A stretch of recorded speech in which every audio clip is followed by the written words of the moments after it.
Yang juga menjadi sorotan di Kompas Pagi, Saudara, terkait dengan pelibatan anggota DPR dalam pengelolaan dana tanggung jawab BUMN atau CSR.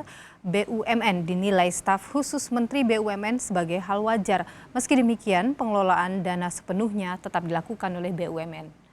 Menurut staf Menteri BUMN Arya Sinulinga, dana CSR BUMN harus tepat sasaran dan bermanfaat bagi masyarakat. Kehadiran anggota DPR saat penyaluran dana bukan masalah, khususnya untuk berkomunikasi dengan pejabat daerah.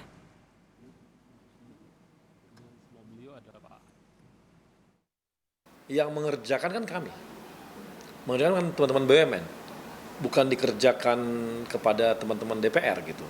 Teman-teman DPR hanya menyampaikan aspirasi dari masyarakat di daerah gitu, dan di samping kita bentuknya proposal dari yayasan atau lembaga, ya itu sah gitu, boleh saja gitu.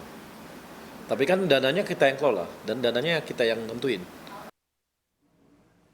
Mungkin interaktif aja saya sedikit biar jelas. Permintaan DPR untuk dilibatkan saat perusahaan menyalurkan dana tanggung jawab sosial atau CSR dalam rapat dengar pendapat antara Komisi 7 DPR dengan holding pertambangan berbuntut panjang.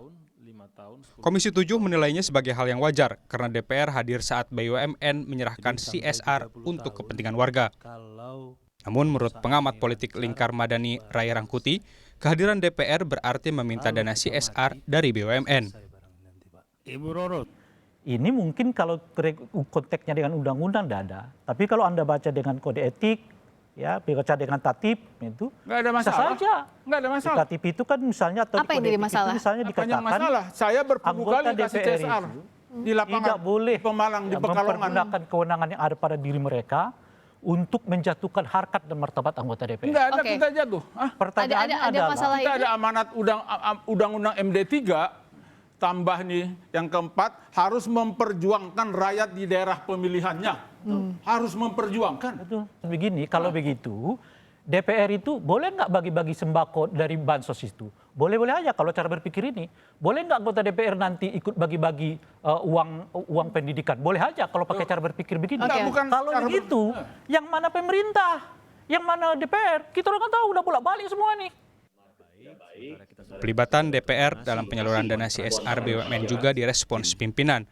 Menurut rencana, pimpinan DPR akan memanggil pimpinan Komisi 7 untuk menjelaskan rapat yang digelar pada Selasa lalu. Tim Liputan, Kompas TV. 500 juta untuk yang